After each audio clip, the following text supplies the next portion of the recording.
nice and tight. They make this really water-resistant boat that is paddled sort of like a surfboard is.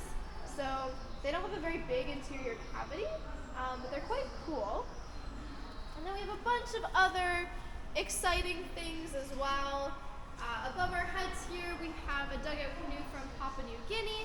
So Papua New Guinea has this really long legacy of making ceremonial boats, which is why they're so intricately carved and very brightly colored.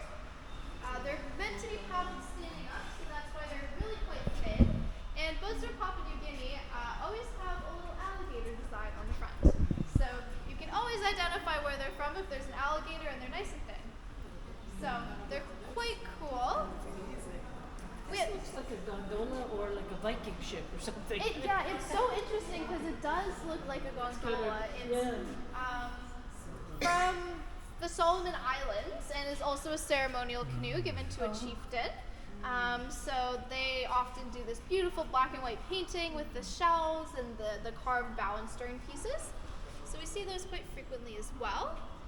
Number 4 is an outrigger. Outriggers are from the Polynesia area, Southeast Asia. We see them in Hawaii as well. The outrigger is the piece that's attached to it on the side. It's meant to give you stability, so for fishing and things like that. And typically, because of the stability that you get from the outrigger, you can actually carve your boat to be a bit less big, a bit less wide, because it doesn't have to be as stable, because you have the attachment. So they're really quite cool. Coming down this way, we have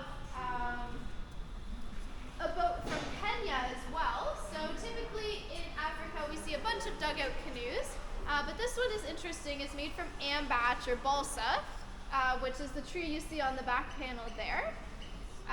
The branches of the balsa tree can be bent into this sort of canoe shape, lashed together with traditionally root, but this one is made with fishing line and then paddled out on the lake. So they're made around this lake called Lake Baringo, and you can see that Lake Baringo is very nice and calm and doesn't have any waves to disturb anybody in any of these boats.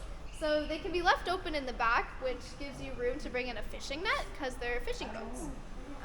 And then they're paddled sitting down, with the little instruments in the middle there are a hollowed out coconut shell, and you would use those for paddles. So they're really fun. And I think our international section really highlights just the diversity of watercraft and how different communities have made different innovations based on